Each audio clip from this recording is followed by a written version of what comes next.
de Economía. Esta semana tenemos con nosotros al doctor Julen Berasaluze-Iza, que nos va a presentar su trabajo On a Mercantilist Approach to Chinese Economic Growth, Trade Balance, GDP and Investment. El doctor Julen Berasaluze-Iza es licenciado en Economía por la Universidad del País Vasco, tiene maestría en Economía por la Universidad Autónoma de Barcelona y la Université de Paris 1, Panteón-Sorbonne, y doctorado en Economía por la Universidad Autónoma de Barcelona. Actualmente profesor investigador en el Colmex y es NI 1, ¿no? Bueno. Sus temas de trabajo son economía internacional, relaciones económicas exteriores, organización de la producción, desarrollo económico y crecimiento y economía política. Pues te dejamos la cancha, adelante. Gracias Lari, gracias por la invitación. Gracias Luisa también por tu ayuda para facilitar esto. Bienvenido Julen, muchas gracias a ti. Y gracias a los asistentes, siempre un gusto estar en la Universidad de Guanajuato, aunque no estemos en la DC ahora. Y con el gusto de compartirles un trabajo que está en proceso, que está, digamos, como recién sacado del horno para discusión. O sea, estamos realizándolo y pues quisiéramos discutirlo antes de considerar enviarlo, ¿vale? Bueno, pues la motivación un poco de ese trabajo pues viene de tiempo atrás, desde que hemos empezado José Antonio Romero y yo, pues de diferentes maneras intentando analizar las características de modelos de desarrollo que podamos englobar dentro del término de Estado desarrollador. ¿De acuerdo? De hecho, pues ahí tenemos un trabajo que publicamos coordinado en el que también tuvimos el gusto de que participara Lari y en el que veíamos diferentes ejemplos históricos, ¿no? Y Lari nos apoyó ahí con el caso de Finlandia, ¿no? Durante un momento preciso, ¿no? Entonces estamos considerando la existencia de este tipo de esquemas de desarrollo en momentos y lugares precisos, ¿no? Y esto que les comento ahora pues tiene que ver también con el propio trabajo que estamos haciendo. En ese sentido, lo que les voy a plantear ahora no responde a que nosotros consideremos que estamos encontrando una relación natural entre variables, sino que estemos poniendo un poco de luz sobre una relación que se encuentra dentro de un modelo particular. En este caso nos estamos refiriendo a China y permítanme primero pues, una pequeña introducción de algunos elementos que podemos considerar dentro de esta concepción de Estado desarrollador y que creemos que son atribuibles a China, ¿no? La China más o menos, digamos, actual, las últimas décadas, que se va a centrar un poco el artículo, la parte cuantitativa. De hecho, como la parte cuantitativa, si se fijan en el título, tiene que ver con la balanza comercial, pues también nos centraremos en un momento particular de la historia de China en el que se ha abierto al mundo, al menos en términos comerciales, o se ha abierto parcialmente al mundo, ¿vale? Entonces consideramos que la caracterización del Estado desarrollador se refiere a la existencia de un Estado fuerte. Estos elementos se relacionan entre ellos, obviamente. Una justificación nacionalista detrás de este Estado fuerte, una élite funcionarial con poderes fuertes de planeación económica, un planteamiento de promoción del ahorro, obviamente este está relacionado con el tema de la balanza comercial, como la contraparte de esta visión de tener una balanza comercial positiva, pues una promoción del ahorro nacional, que promueve un sacrificio presente en virtud de un deseado desarrollo y mayor consumo futuro, ¿no? Una búsqueda de competitividad internacional y el planteamiento de competitividad internacional se enfrenta al hecho de que no consideran particularmente necesario que haya una competencia interna, sino que las propias empresas sean competitivas fuera. Una exclusión, un condicionamiento a la inversión extranjera directa. En el caso de China, como veremos, en el periodo que nos vamos a enfocar, hay una participación de inversión extranjera directa, y esto es parte también de lo que queremos analizar, porque es uno de los mecanismos que se consideran dentro de un planteamiento mercantilista, como se entiende modernamente en la relación que puede haber entre balanza comercial y crecimiento. Pues uno de los mecanismos, vamos a ver, que puede ser a través de la inversión extranjera directa. Pero bueno, la inversión extranjera directa generalmente en los modelos de Estado desarrollador que hemos visto, pues se encuentra muchas veces excluida o condicionada. El planteamiento de Estado desarrollador que hemos visto trabajando, hay un liderazgo estatal, hay un control estatal muy fuerte, pero muchas veces suele dar en colaboración con el sector privado, lo que implica muchas veces que el control de la producción no es directo. En algunos sectores sí, a veces en sectores estratégicos como el energético, pero otras veces suele ser condicionado a través del sector financiero. Selección de sectores estratégicos, o sea, aquí en el sentido de una política industrial vertical.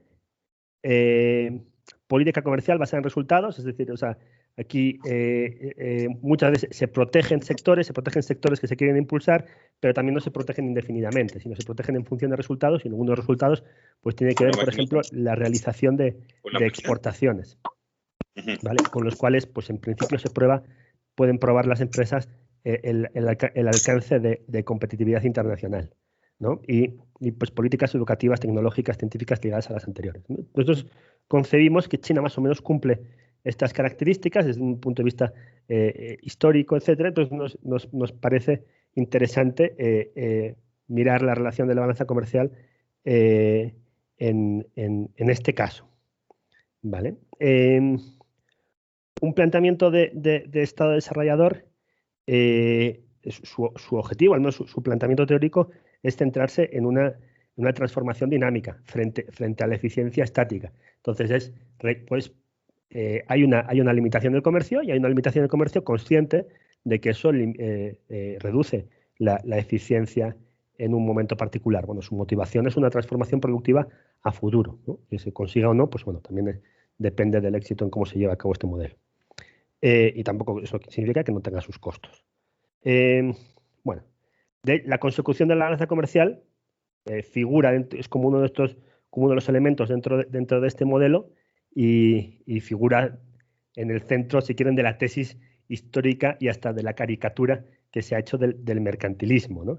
Entonces, bueno, a mí más allá de que no vaya a hacer yo una defensa del mercantilismo de siglos XVI, XVII, XVIII, porque pues, las referencias económicas son de otro tiempo.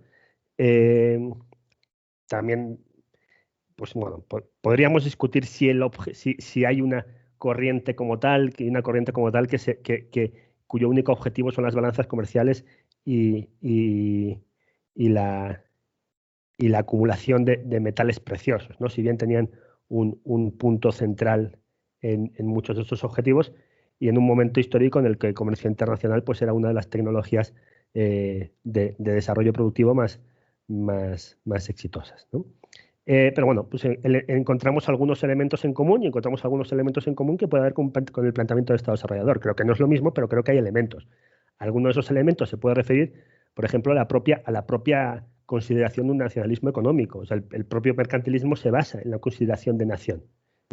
Esto es esencial. O sea, al punto en que uno de los objetivos de muchos autores, autores mercantilistas, por así decirlo, ¿no? En la aplicación de políticas económicas se fundamentó en la construcción de mercados nacionales. De hecho, digo, a veces hasta ubicamos mucho la relación de mercantilismo, vamos a poner aranceles, pero de hecho pues muchos autores mercantilistas pues fueron más exitosos en quitar aranceles que en ponerlos, particularmente en quitarlos dentro de su propia nación, ¿no? Entonces, conseguir la unidad del mercado nacional, ¿no? Digo, por desligar nada más, que no estamos considerando que, o sea, creo que hay similitudes históricas, obviamente, entre corrientes de un planteamiento muy lejano, ¿no? Pero si nos centráramos en planteamientos de búsqueda de transformaciones productivas, de exportaciones, de transformación, ahí creo que podemos encontrar elementos en común, Bueno, el planteamiento general económico sería que un país busque producir y exportar bienes de mayor valor agregado. En ese sentido, en la búsqueda de bienes de mayor valor agregado, se busca una transformación productiva. Es decir, o sea, digo, si yo soy China, pues no me conformo con producir arroz, pues voy a producir, pues no sé, redes 5G, ¿no? Y voy a motivar eso, aunque en principio no tenga una ventaja tecnológica, ¿no? Si nos ubicamos cuando teníamos 3G, pues no tenemos una ventaja particular, pero me voy a centrar en proveer mano de obra para estos bienes, donde puedo tener una ventaja comparativa, pero particularmente para estos bienes, ¿no? Y esto va a derivar en una balanza comercial positiva. Entonces, exploramos esta relación causal para China, para que consideremos que este conjunto de políticas pues, puede ser planteado dentro del Estado desarrollador. Solo consideramos un país, y esto en algún momento cuando hemos hecho algún trabajo sobre solo un país, en particular sobre solo China, nos lo han criticado como decir, pues que es que solo están considerando un país, no hagan cross country. Y pues particularmente no estamos favoreciendo hacer un cross country, porque no consideramos que lo que estamos observando haya de ser una valoración, una relación natural entre variables, sino una relación que se da dentro de un modelo particular. Entonces, de todas maneras, este país, que es el único, pues es un país creo que es suficientemente importante como para que merezca atención. Igual uno puede hacer cross countries con no sé cuántos países, pero finalmente la población que engloba es menor. Entonces, nada más por eso, pues creemos que puede ser interesante. Y vamos a relacionar esta relación causal con algunos de los mecanismos que están considerados en la literatura moderna para hablar de la balanza comercial positiva y cuál es, si es el resultado de qué y cómo está conectada con otras variables, ¿vale? Entonces, en primer lugar, una balanza comercial positiva no es nada más una consecuencia de la política de un país. Esto, porque luego nada más o sea, alguien podría entender que, vamos a decir que entonces un país ya va a hacer una balanza comercial positiva porque lo ha decidido. Bueno, no es solo la consecuencia de la política económica de un país, la balanza comercial implica necesariamente la relación con otros países. Entonces, pues puede ser tanto consecuencia de la de un país como la del otro. Y en particular al respecto de la balanza comercial positiva de China, pues hay algunos papers que vamos a comentar posteriormente que también la relacionan con la propia política comercial de Estados Unidos y con las propias políticas financieras de Estados Unidos, ¿no? Porque entonces hay intereses comunes, ¿no? Entonces, en la literatura mercantilista moderna, que se llama como tal, que trata de relacionar la balanza comercial con el crecimiento, se encuentra una perspectiva que se llama monetarista, en función de la cual se relaciona causalmente la balanza comercial con el crecimiento vía una acumulación de reservas internacionales que ofrece, a través de diferentes mecanismos, un punto de atracción a la inversión extranjera directa. ¿Vale? Entonces, esto es un poco lo que nos vamos a fijar. ¿Cuál puede ser un mecanismo para esto? Por ejemplo, vamos a ver. Tenemos aquí de Dooley et al. Y consideran que la acumulación de reservas como tal puede actuar como colateral en la atracción de inversión extranjera. ¿Vale? Entonces, esto podría ir en dos direcciones. Por un lado, para que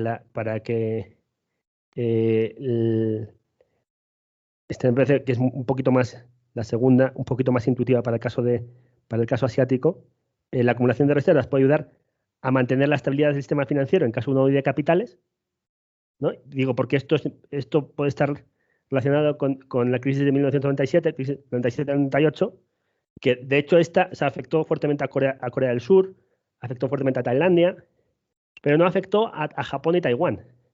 Y Japón y Taiwán, pues les comenta que una de las razones por la que no puede afectar es porque tenían más reservas internacionales, ¿no? Entonces podían hacer frente a la huida de capitales.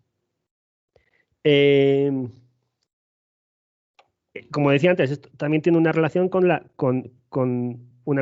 contraparte, si consideramos un modelo entre los países.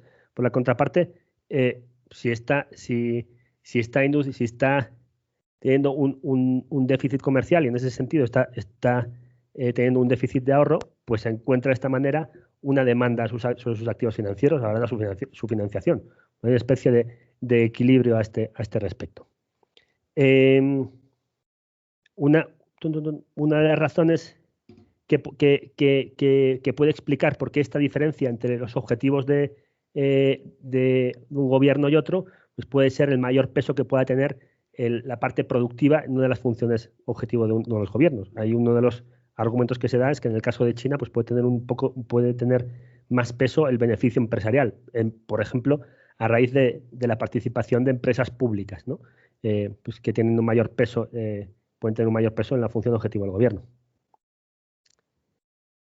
Esta sería una perspectiva, la monetarista, y la perspectiva del mercantilismo financiero es que pudiera estar relacionado una balanza comercial positiva con una obtención de recursos financieros en general que facilitarían una inversión nacional, ¿no? Entonces, a su vez, se invertirían nacionalmente y esto generaría un círculo virtuoso en el sentido de que retroalimentaría el propio círculo, ¿no? Las inversiones nacionales generarían mayores exportaciones y pues todas pues, irían en esa dirección. Eventualmente puede haber un planteamiento de cambio de modelo, como en cualquier país, y de hecho, particularmente en el caso de China, estamos observando que en la actualidad pues parece que está pesando más el consumo interno, que están propiciando una mayor participación del consumo interno, ¿no? Pues igual se puede considerar que puede haber un crecimiento en el caso, un cambio de modelo a este respecto. Entonces, si comparamos un poco los dos modelos, un planteamiento de monetarista estaría más relacionado con la inversión extranjera directa y un planteamiento de un mercantilismo financiero estaría más relacionado con... Hay alguien en la sala de espera, que no sé si va. ¿Lo admito yo? Sí, yo lo admito, Julen. Va. Un mercantilismo financiero que estaría más relacionado con una inversión nacional, ¿vale? Entonces, pues aquí uno de los objetivos, uno de los análisis va a centrar, una parte de análisis se va a centrar en qué está pesando más, la inversión extranjera directa o la nacional, para ver si tenemos un mercantilismo monetario o financiero. Entendemos un poco que el financiero es un poquito más... Nos da miedo un poquito más identificarlo de una manera causal, con un mecanismo causal muy específico, porque este círculo creo que puede aludir un poco a los elementos que yo comentaba al principio y que pueden ser muchos elementos muy relacionados, pero no con una dirección causal muy concreta, ¿vale? El tema de la inversión extranjera directa, su importancia. Vamos a ver después, porque la inversión extranjera directa en el caso de China porcentualmente ha sido baja y está bajando. Entonces, de hecho, vamos a ver en el modelo que no observamos efectos de crecimiento muy fuertes a nivel global de país. Lo que en el caso de China se han observado efectos mucho más fuertes con análisis provinciales. Obviamente el tamaño de la inversión extranjera directa analizando su efecto de manera provincial, pues su efecto puede ser mayor, particularmente porque se concentra.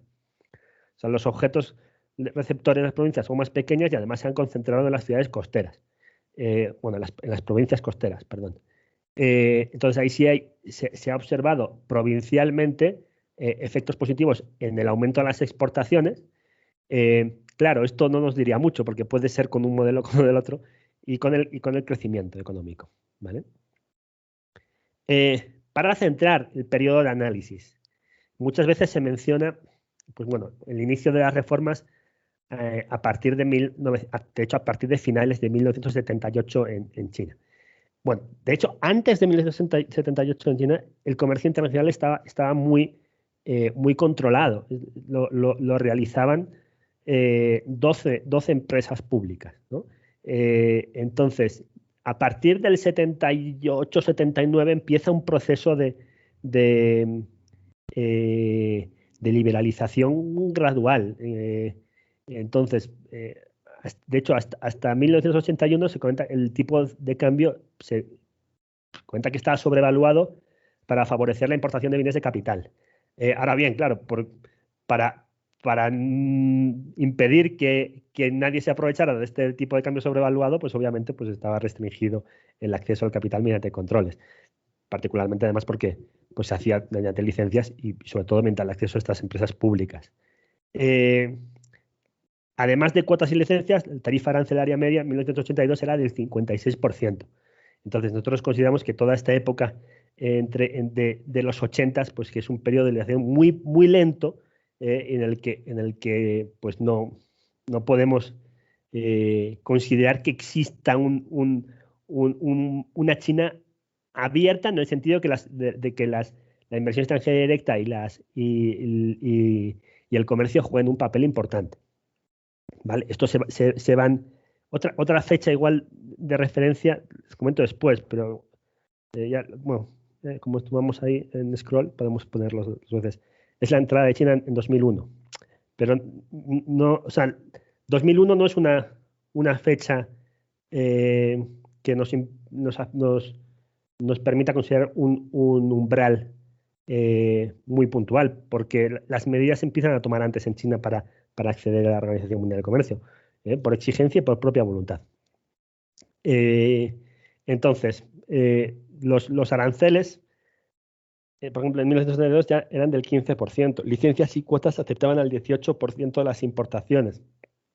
Entonces, de hecho, nosotros vamos a empezar a referir un periodo temporal que empieza a considerarse desde inicios de la década de 1990. ¿Vale? Por ahí vamos a ubicar nosotros el análisis cuantitativo. No vamos a incluir el tema del tipo de cambio,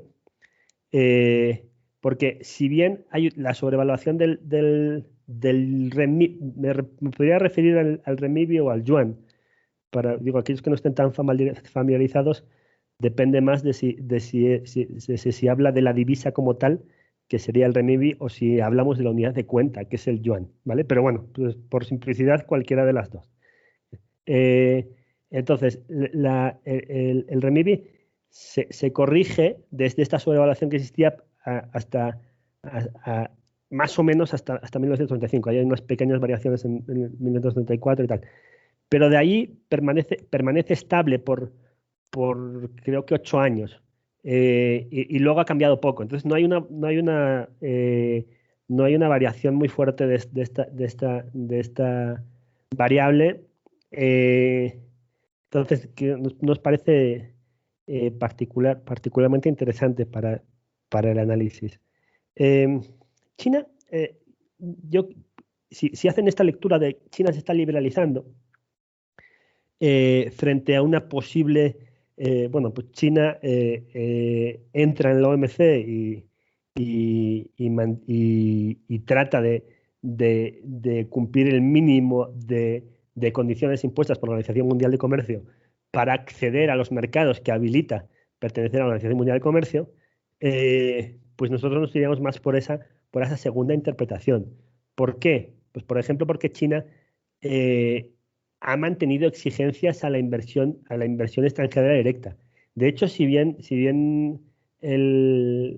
la Organización Mundial de Comercio permite el tema, por ejemplo, de acuerdos tecnológicos, pues bueno, si alguien confiara, si China confiara plenamente en la benevolencia de la recepción de inversión extranjera directa, pues pensaríamos que va a propiciar que ésta llegue sin condiciones, pero pues de hecho pues no es el caso, y no es el caso particularmente en sectores que pueden considerarse de mayor interés estratégico para el país, como el aeroespacial o el químico.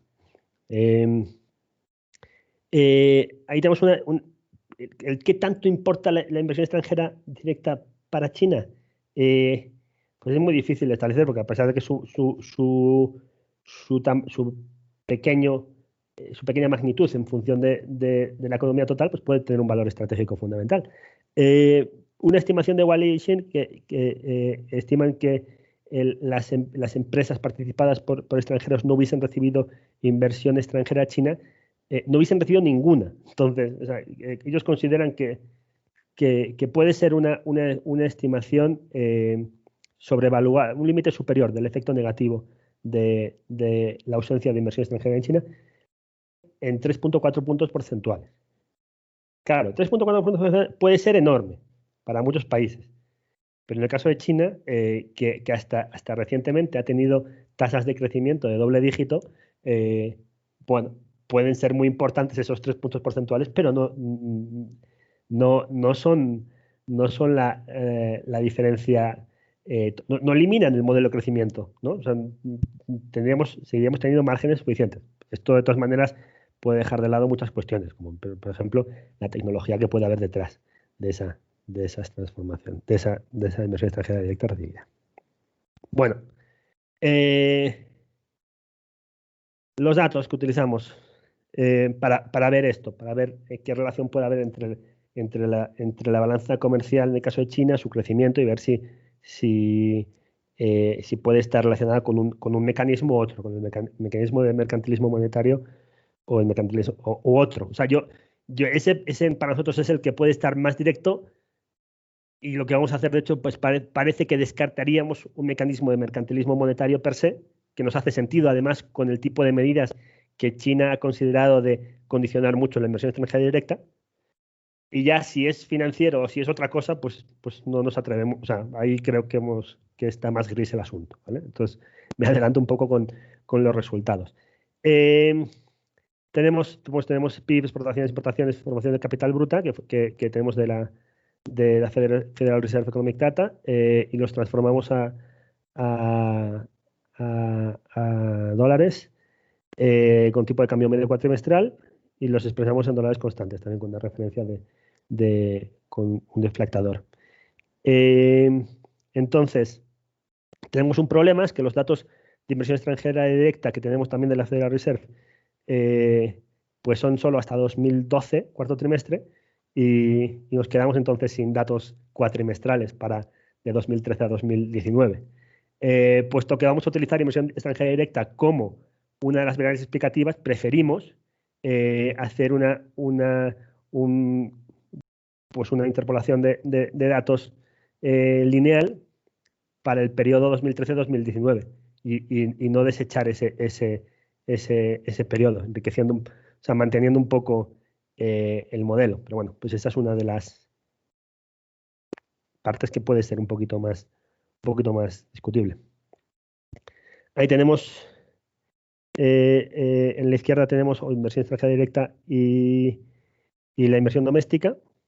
Entonces, de hecho, lo que me gustaría que observan ahí, que es la inversión extranjera directa, tiene un tamaño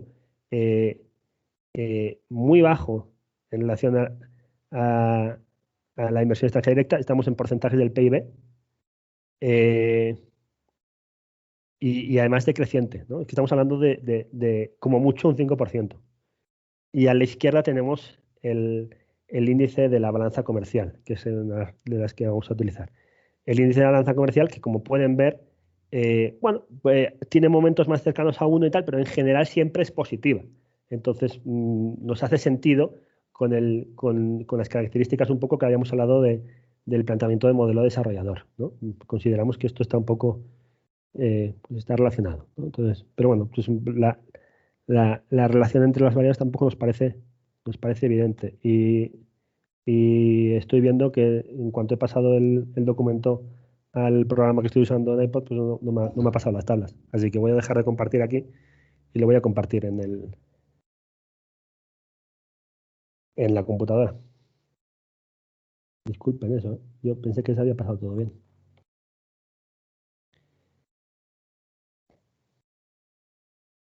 Ahí los tengo, ¿no? Sí están viendo Sí, Sí, la pantalla sí, de la sí, compu. Julen. Vale, perfecto. Sí. Entonces aquí sí las Sí. tablas se han pasado bien. Bueno, pues aquí estaban originalmente. Entonces vamos a estimar mediante un modelo de vector de corrección de error, mediante un VEC. Entonces, la estimación dentro del BEC es por máxima verosimilitud, y entonces hacemos tests de raíces unitarias. Nos quedamos en el paper con, bueno, a partir de que estoy muy atento a todos los comentarios, si tienen alguna consideración de hacerlo distinto, pues estoy atento. Pero a pesar que el Dickey Fuller aumentado y Philips Perron nos dan los resultados congruentes, dado que Philips Perron es no paramétrico y tenemos 112 observaciones, o sea, 112 observaciones contando la interpolación de los datos de la inversión extranjera directa en los últimos años. Bueno, estamos un poquito por encima de 100 y en torno a esas observaciones de Dickey Fuller aumentado y Philips Perron funcionan similar. Entonces, bueno, pues lo expresamos en el test de raíz unitaria de Philips Perron y entonces tenemos que las variables son I1, ¿no? Entonces, hicimos una selección de retardos del VAR, estimamos un VAR nada más para ver si el VAR es estable y después hacemos un test de cointegración, vemos que las variables están cointegradas y entonces eso es lo que nos motiva a estudiar, a estimar el BEC. Entonces, en la estimación del VAR, aquí hay una diferencia fundamental, porque el test de selección de retardos de Schwarz y Hannan Quinn son congruentes con un retardo, mientras que acá hay que Final Prediction Error, Log Likelihood y Likelihood Ratio Likelihood Ratio, Final Prediction Error de acá que nos dan 5. Mirando la literatura, para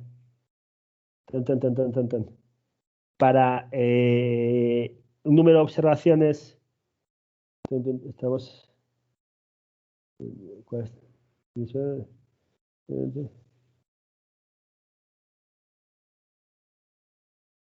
para el número de observaciones que estamos considerando, que son las 112 aproximadamente, entonces estamos viendo también que era preferible entre 60 y 120 observaciones, es lo que quería ver. Era preferible Hannan Quinn y para más de 120 Schwarz. Entonces, más allá de la interpolación que tenemos, pues estamos dentro de esos márgenes y hay congruencia entre los dos criterios, entre Schwarz y log likelihood. Entonces, por eso consideramos una selección de un retardo. Estimamos el VAR para ver que el VAR es estable y no hay ninguna, todas las raíces están dentro del círculo unitario.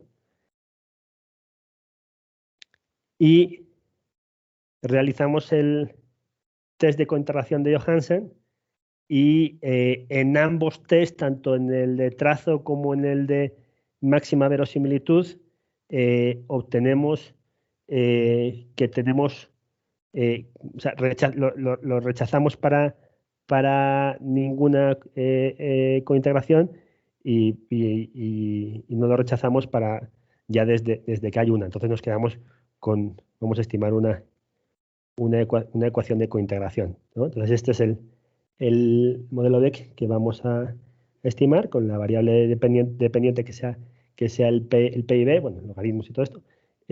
Vamos a tener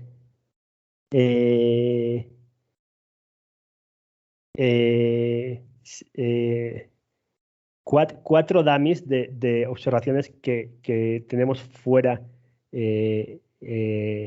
de la estimación. O sea, todos hemos probado varias estimaciones, tenemos cuatro momentos que se nos escapan y estamos trabajando por encontrarles una explicación cualitativa. Y bueno, las variables independientes y el residuo de la ecuación de cointegración. Entonces, la ecuación de cointegración que encontramos es esta. Entonces, encontramos una relación positiva entre la balanza comercial y crecimiento. Entonces, habría ahí un elemento de relación. Encontramos, como es natural, una relación positiva entre la inversión nacional.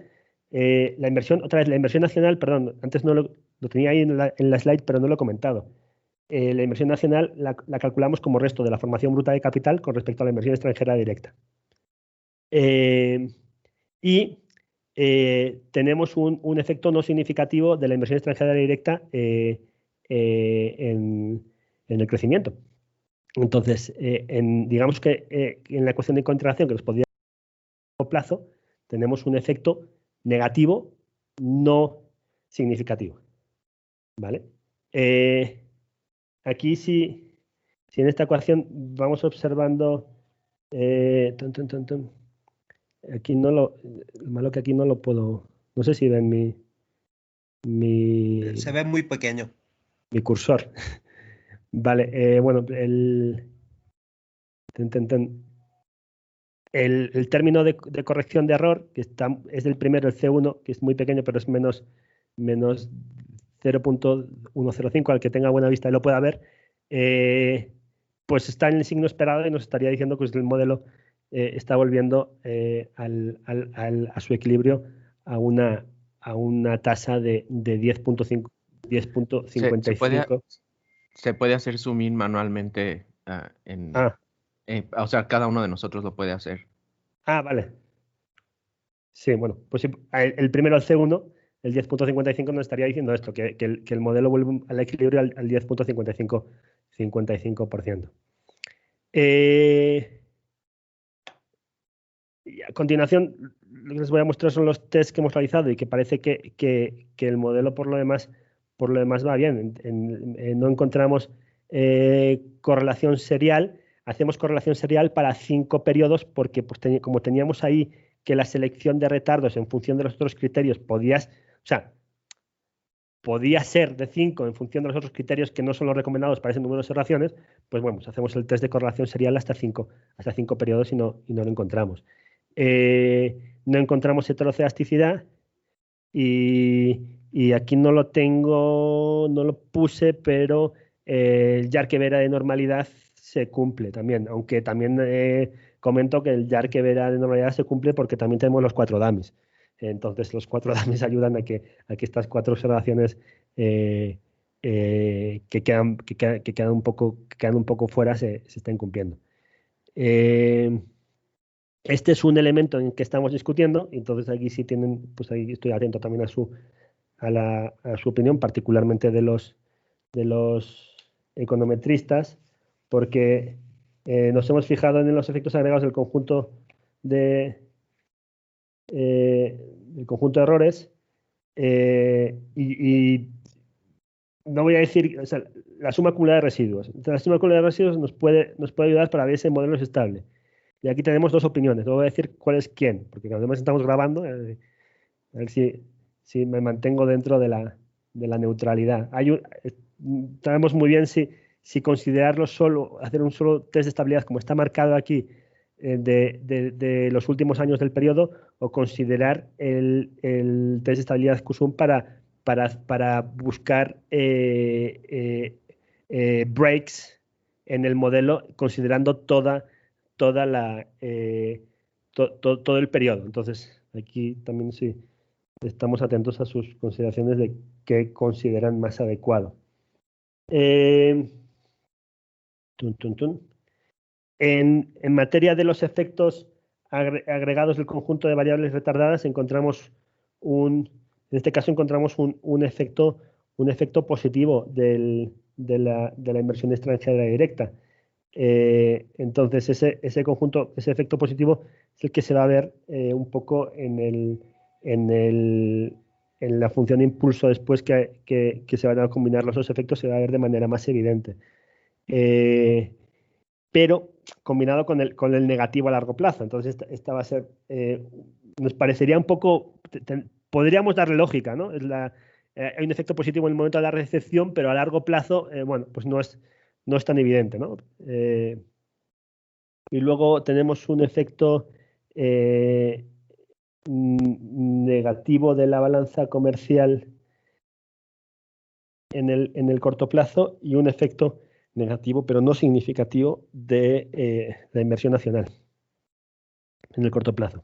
Si combinamos ambos en el corto y en el largo plazo, tenemos esta imagen con la respuesta del PIB a shocks que está calculada.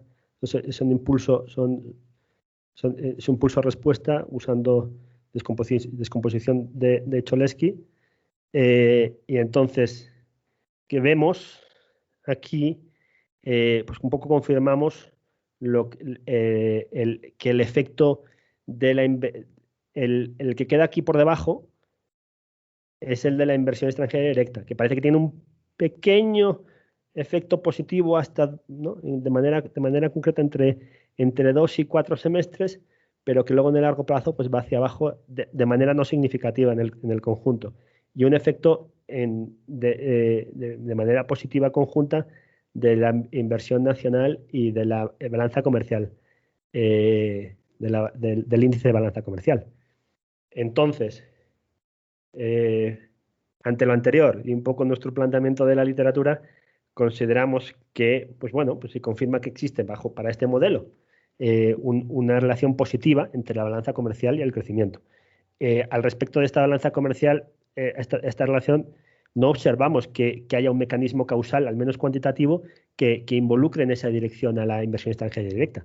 Entonces, en principio, nosotros consideramos que esto pues, va en la dirección de descartar que, particularmente en el caso de China, sin negar que pueda existir ese mecanismo causal incluso para la propia China y para otros países, pero no nos parece que es el elemento fundamental que relaciona positivamente la balanza comercial de China y su crecimiento. Si ya es una cuestión de que va, o sea, este resultado podría ser congruente con un supuesto de un mercantilismo financiero, pero bueno, también entendemos que podría haber otras muchas relaciones causales, ¿no? Lo que descartamos es que tengamos ese mercantilismo monetario, o sea, lo que tengamos a través de una atracción de inversión extranjera directa para el caso de China. Y esto sería un poco nuestro trabajo en este momento. Y pues gracias por su atención y estoy atento a sus comentarios, críticas y preguntas. Muchísimas gracias. Abriremos también ahora el turno de preguntas, pero ahí Fernando nos comenta en el chat, tiene problemas con el micro, que las funciones impulso-respuesta podríamos incluir unas bandas de confianza para ver si se alejan del cero. Entonces, no soy ahí experto en el tema, pero esto comenta Fernando. Sí, creo que visualmente para el paper sería más útil las bandas de impulso, las bandas del intervalo de confianza. Entonces, ahí preguntas, comentarios.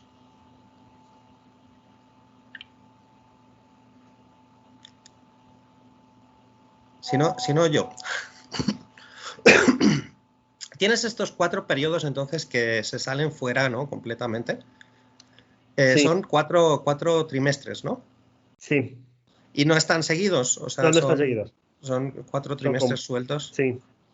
Y ahí en tu línea temporal, pues por ejemplo, ¿no se corresponderán algunas con las crisis del 2008 en adelante?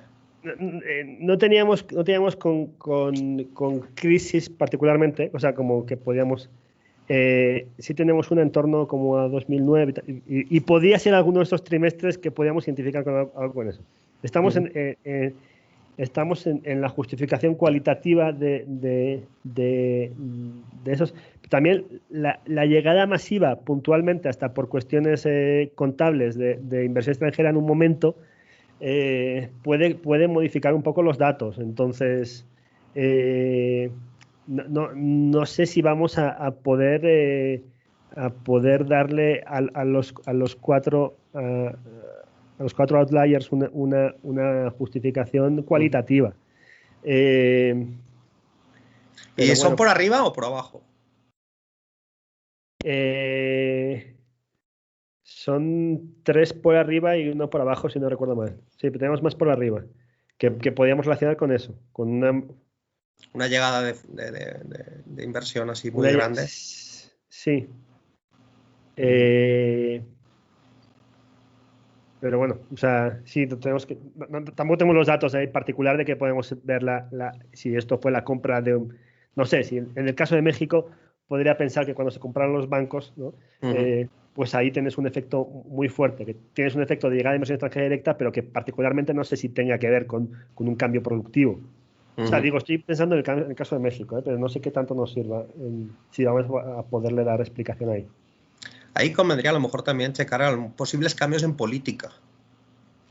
O sea, algún anuncio del gobierno, algún cambio en legislación. Sí, ¿no?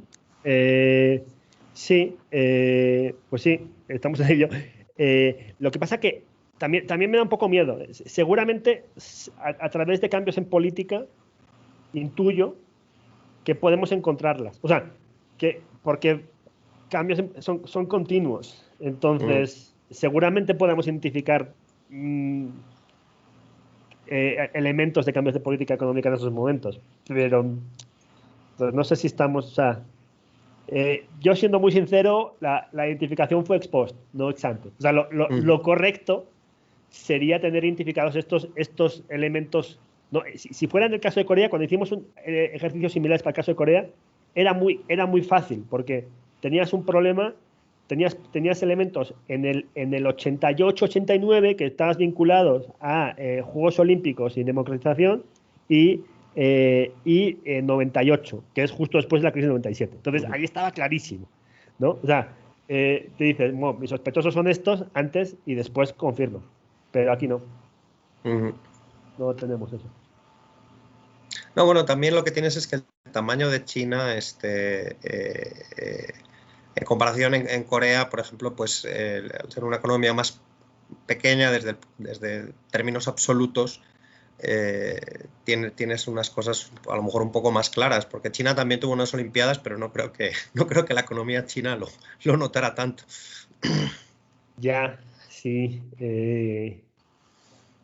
Sí, no sé si... Pues yo no me fijé buscando el efecto Olimpiadas.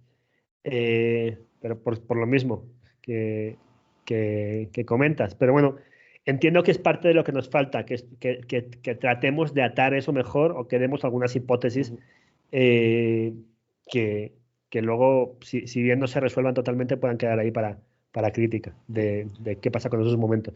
Claro, a mí me extrañaría mucho que esos 4 outliers estén detrás o sea, estén escondiendo que lo otro que observamos es inadecuado. No, bueno, son 4 de 120. O sea. Porque todo lo demás como que parece que funciona bastante bien. Pero bueno, o sea, creo que el momento, sobre todo, digo, después de publicarlo lo defenderé más a capa y espada, pero antes de publicarlo pues, prefiero revelar todos los rayos X para que le demos, si alguien pues, tiene alguna intuición, pues para que le demos. Pero lo que me estás comentando, desde luego que voy a buscarlo más. Fernando comenta que podría ser control de política del tipo de cambio, ¿no? Pero por lo que dijiste estaba relativamente estable, ¿no? Está estable hasta el 99, no, del 92 no, hasta 2001. Sí, igual pues los meses pues posteriores. sería checar también. Es que entonces, igual puede ser una para una cosa y otra para otra. Entonces, pero sí. Y luego una cosa que comentabas ahí, que era el fomento del ahorro, ¿no? Y ahí, por lo que yo tengo entendido, lo de la cultura del ahorro en países asiáticos es como bastante grande, ¿no? En general. O sea, Japón también tiene ahí una cultura de ahorro y demás. Entonces, ahí identificados, hay elementos que claramente son políticas para fomento del ahorro. A ver, bueno, el tema del ahorro, o sea, si tú te fijas en tasas de ahorro a nivel país, comparadas con México, son brutales las diferencias. O sea, sí, pero creo que eso es para los países asiáticos en general. Los países asiáticos en general. Yo digo, en todos los países puedes ubicar políticas nacionales que estén vinculadas con el ahorro. En todos. De hecho, particularmente ahora, China está mucho más enfocada, diría, desde 2008, o sea, desde la crisis financiera de 2008, que por un elemento exógeno pierde, o sea, pues pierde mercado en Estados Unidos por la propia reducción del tamaño de Estados Unidos, pero creo que a partir de ahí surge una propia conciencia de la dependencia de ese mercado. Que yo creo que ahora mismo hay otros elementos en los cuales están diciendo, o sea, creo que tienen más que ver con el choque entre potencias, que están diciendo, pues no podemos nada más confiar en el mercado de aquel país con el que tenemos problemas, ¿no? Pero a ese respecto, los últimos años se está fomentando expansión a otros mercados, todo este rollo del camino de la seda, ¿no? Sudeste asiático y interior y Asia continental, e impulso de consumo interno. O sea, las medidas presentes están más relacionadas con impulso de consumo interno. Ajá. Entonces ya no es ahorro, o sea, ya sería ya más gasto. Ya no es ahorro. Sí, pero bueno, por cambio, si quieres, o sea, desde una visión relativa, desde que anteriormente había o menos impulso o incluso pues veían favorable esta cuestión que yo creo que también hay elementos culturales ahí de asiáticos confucianos al menos ahorrando más. Y una cosa que no tiene que ver tanto con lo que tú estás haciendo, pero a mí pues, particularmente me ha llamado la atención, es el tema del incremento salarial en China, ¿no? O sea, en todo este proceso el incremento en los salarios en China ha sido considerable, ¿no? Entonces hay una cuestión también que fomenta en cierta manera la capacidad adquisitiva de las familias, ¿no? Que se ha traducido también, supongo que en ahorro, pero también en el desarrollo del mercado interno, ¿no? En esa generación de capacidad adquisitiva en la población, ¿no? para el desarrollo del propio mercado, que también favorece esta inversión doméstica, ¿no? O sea, porque ahora pues tienes gente que puede invertir dentro del país. Y también, o sea, yo creo que en el sentido en que consideramos, vemos el esquema de planificación productiva china, o sea, sectorialmente puedes diferenciar muy bien cuáles son los elementos que tienen una visión mucho más de mercado interno, como por ejemplo la automotriz. O sea, la automotriz es mercado interno protegido cañón. Ahí actualmente no son nada competitivos, pero siguen promoviéndolo y siguen protegiéndolo. Otros elementos, por ejemplo, electrónicos, pues han estado ya desde hace años. O sea, ahí empezaron también con consumo interno, pero con una visión de exportación, que ahora se mantiene. El tema salarial, en efecto, de manera media, ha aumentado. Hay otro tipo de consumos, o sea, pues ahí están todas las referencias clásicas pues siempre en bicicleta y ahora todo el mundo está motorizado ya, ¿no? Pero luego también es muy difícil porque todo el control interno de migración y todos estos elementos que no hacen tan evidente que los salarios, puedas tú estar comparando los salarios de Beijing y un salario interior. Porque además hay una restricción de la migración muy fuerte, ¿no? Que permiten que haya estas diferencias. Hay en todos los países, pero pues en China con mayor sentido. De todas maneras, pues bueno, sí está aumentando el consumo y está aumentando el consumo de tal manera que creo que este año tenían la voluntad de declarar ya oficialmente que la pobreza absoluta era cero. O sea, y creo que ya estábamos en niveles del menos del 1% de pobreza absoluta. De todas maneras, pobreza relativa, pues todavía es muy fuerte. Todavía es muy fuerte.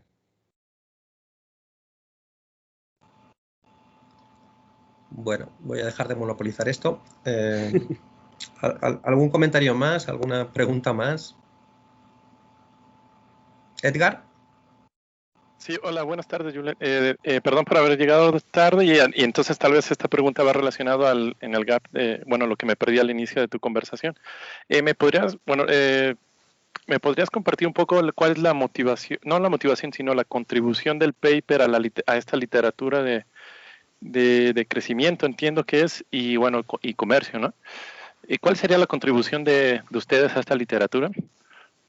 Gracias. Sí, nuestra motivación y contribución, bueno, creo que la motivación es un poco distinta a la contribución, ¿vale? Porque la motivación, nosotros nos hemos interesado un poco más en las características de este tipo de modelos de países desde diferentes perspectivas. De hecho, una de las que hemos trabajado ha sido el tema histórico, ¿vale? Entonces ha sido para el caso de China, para el caso de Corea. Entonces ahí hay varios, ¿no? Entonces, siendo sincero, la motivación está por ahí, intentando caracterizar esto. Y en esa caracterización, nuestra contribución a la literatura es identificar, en el caso concreto de China, el mecanismo causal que puede relacionar la balanza comercial positiva con el crecimiento, o al menos descartarlo en el caso del mercantilismo monetario, que ha sido propuesto como una de las posibilidades y que teóricamente tiene sentido, pero nosotros no creemos que las cifras sean congruentes con eso. Y en ese sentido, ¿no han pensado explotar, por ejemplo, información a nivel regional? O sea, es decir, centrarse en China, pero estudiar no sé cuántas regiones tiene, 30, 27 regiones de China, y construir como un tipo panel data. No serán muchas observaciones temporales, pero tienes 30 observaciones o 29, no sé. Y estudiar, pues, por ejemplo, los efectos, este tipo de modelos, pero con una perspectiva de panel, no sé, para tener más variabilidad en los datos, en la información. Sí. A ver, eso podría ser, mi pregunta un poco iría en la dirección de si la tesis del mercantilismo monetario estaría justificada desde un punto de vista provincial. O sea, porque entiendo que la acumulación de reservas es a nivel nacional. Entonces, una motivación de una balanza comercial positiva con la acumulación de reservas, en ese sentido, generar una atracción nacional a la inversión extranjera directa, pues no sé qué tanto el tema provincial estaría justificando eso, ¿eh? O sea, es mi pregunta. Es que veo en tus conclusiones que hablas sobre la dinámica del Estado desarrollador. Entonces, yo no soy experto en el tema, por eso te preguntaba si esto tiene que ver con las políticas de Estado, ¿no? Para motivar un proceso de industrialización. Y entonces, tal vez, como es la política está muy marcada, tal vez hay regiones que están destinadas a ser agrícolas por sus características. Una división, digamos, interna entre regiones. Entonces, si creo yo, ¿no? Esto te pregunto si es a lo mejor estudiar esto desde una perspectiva regional para poder conectarlo con la idea de la dinámica del Estado desarrollador. O sea, es importante la diferenciación entre regiones en términos de, no sé si es correcto decirlo así, una especialización conducida por el Estado o no. Y esto cuánto influye en el nivel, a tu resultado agregado, podemos decir. No sé, esto estoy especulando, ¿no? Conjeturando. Sí, no, qué bueno. Yo, a ver, creo que o sea, hay políticas regionales, sí. Pues de hecho, si revisas un poco el tema de industrialización china, inicia con las ciudades primero del sudeste y en general de la costa, y ahora se está motivando una industrialización hacia el interior, pero también está muy rezagada. Yo creo que podría dar más luz en esto que comentó al final, o sea, que nosotros creo que podemos descartar el planteamiento de un mercantilismo monetario, pero ya sobre lo demás, pues no sé qué tanto poner la luz, porque no limitaría yo a que nada más es uno o el otro, sino que esa otra parte del mercantilismo financiero es mucho más complejo. Y ahí puede haber elementos regionales, pues sí.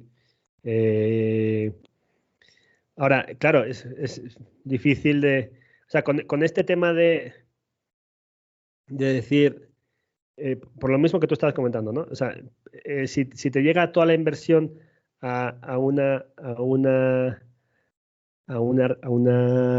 provincia, dices, bueno, pues aquí tenemos el efecto que es muy fuerte, ¿no? Y que es muy positivo. En el caso de las provincias se observa, de las provincias receptoras se observa eso, pero también eso tiene su dinámica con que la otra provincia no está recibiendo, porque de hecho tienen legislaciones separadas. El contexto no es el mismo en todas las regiones, el contexto legal, ¿no? porque lo manipulan a este respecto, es decir, vamos a ver qué pasa y con estos sectores, no sé, y después vamos viendo cómo abrimos, ¿no? Me parece interesante lo que comentas y para dar más luz, creo que tendríamos que ir al tema provincial. Pero creo que para descartar el mecanismo del mercantilismo monetario, creo que sí tenemos algo, porque no tiene sentido si no. Y hace sentido con lo demás, o sea, sería muy extraño que haya un planteamiento de obtención de balanza comercial positiva a la vez que hay mucho condicionamiento de inversión extranjera directa, ¿no? Esto no era, pues no es evidente, ¿no? Porque tienes uno y no tienes el otro. Y en efecto no observamos. Okay. Muchas gracias, Julen. No, a ti. Adelante, Luis. Hola, si yo tengo una duda, a lo mejor es muy boba, pero no. ¿Cómo se sostiene la sobrevaluación a lo largo de tanto tiempo? O sea, de dónde salen esas reservas y por qué no ha causado eso un efecto, pues, no sé, o sea, sí, no entiendo exactamente cómo se logra eso. Bueno, la sobrevaloración históricamente en el caso de China se comenta sobre todo previo a su apertura. Ajá, no, pero ya me refiero en el contexto actual.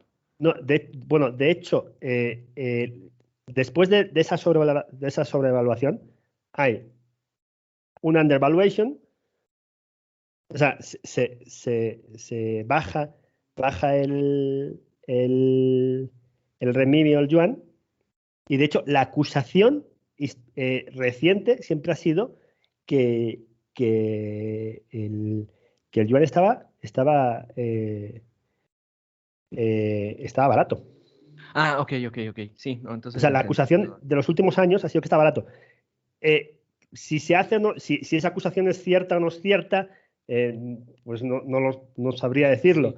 Sí, pero que China tiene controles de capital estrictos, pues tiene controles de capital. O sea, entonces, pues ese es un elemento que podría ayudar a mantenerlo en el caso de que así fuera. Entonces, yo intuyo que hay elementos de ese tipo, en el sentido en que pues no se dejan de comentar el posible uso estratégico de las reservas internacionales o de la deuda estadounidense durante los procesos de negociación. Entonces, bueno, que esto no es el mercado y que esto no es el resultado del mercado y que pues no sé cuál sea exactamente el precio correcto del yuan, pero que puede estar manipulado, pues sí, ya estaría abierto a eso.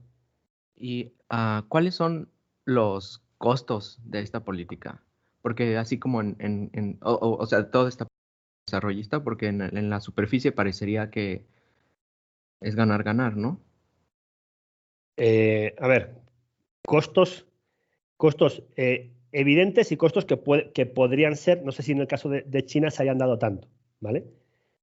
Costos evidentes, estamos diciendo que esto es un sacrificio de consumo presente por potencial consumo futuro. Entonces, o sea, esto es el tema de vamos a ahorrar más en casa para comprarnos un auto, pues bueno, pues no vamos a pedir a Uber Eats, no sé, o sea, esto está inducido y está fomentado. Luego, que el tipo de políticas, planeaciones, etcétera, que se están haciendo gubernamentalmente, porque digamos que todo lo que está detrás de esta balanza comercial positiva es sectorialmente seleccionada. Entonces, se está impulsando sectores concretos. Entonces, si esto se hace bien o mal, pues también depende de qué cuerpo funcionarial tengas, de qué capacidades tengan, y de que tú concibas que lo pueden hacer más o menos mejor.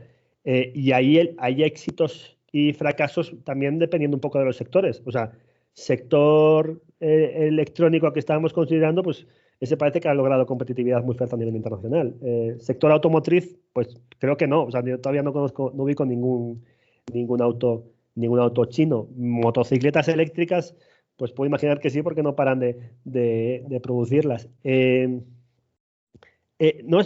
entiendo, o sea, que ahí el costo de decir, oye, ¿en qué sector he acertado o no? Pues no es evidente. De todas maneras, sí afirmaría una cosa, que dentro de los cuerpos funcionariales, y esto es ajeno al paper, por supuesto, pero dentro de los cuerpos funcionariales, el chino es eficiente dentro de sus rigideces. O sea, particularmente por el hecho de que es muy competitiva su entrada. O sea, hay diferentes niveles de competitividad, pero básicamente yo hablaría de dos. Por un lado, todo el tema de la entrada en funcionariado chino y las universidades chinas y todo, pues es a través de exámenes brutales. Quien pasa sí y quien no. O sea, por lo menos, pues quien pasa, pues ya puede pasar unos exámenes. Entonces, tiene cierta inteligencia, no es tanto, no hay tanta corrupción interna. Y luego lo que pasa también mucho es que hay mucha competencia a nivel provincial para llegar a puestos, digamos, más en Beijing, ¿no? Puestos más nacionales. Entonces, el régimen, yo creo que el régimen comunista chino tiene ya muy poco de comunista y tiene mucho de mandarinato original, o sea, tiene mucho de un gran cuerpo funcionarial pues muy competitivo al interior. Gracias.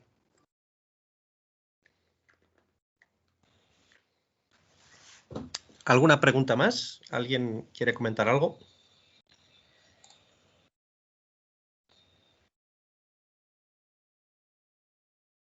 ¿No? Bueno, Julen, pues muchísimas gracias por tu presentación. Nosotros por vuestro tiempo. Muy interesante. No sé si Luisa pueda compartir en pantalla tu constancia. Tengo me mandó copia al móvil, pero no puedo compartir mi móvil. Entonces, al menos de momento, de manera virtual, te vamos a dar una constancia que luego, pues, de manera física, se te hará llegar. Gracias. Permíteme, Lari, es que te digo que no me deja no sé por qué, como que tiene documentos atrasados y no me permite compartirla. Pero igual la subo y a ver si uno de los que están aquí ahí está, nos ayuda. ahí Lari me la está enseñando. ¿Ah, ya? Ahí desde, Okay. Sí, lo que pasa celular. es que yo no lo veo bien, se ve borroso por alguna razón en mi pantalla se ve borroso. Pero ahí está. Pero es una constancia por la participación como ponente con la conferencia titulada On a Mercantilism Approach of the Chinese Economic Growth, Trade Balance, GDP and Investment, en el marco del seminario de Economía Virtual del 30 de octubre. ¿No? Entonces, Luisa te hará llegar copia por correo, supongo. Pues muchas gracias. De nuevo, muchísimas gracias por tu presencia y participación. Gracias. Gracias, Julen. Y felicidades. Gracias a ustedes. Ya sabes que aquí nos vemos para el próximo año. Sí, pues ahí nos lo debemos mutuamente. Muchas gracias a todos también por participar y por asistir. Gracias, hasta luego. Gracias, Lari. Gracias, Lari. No, a ti. A ti.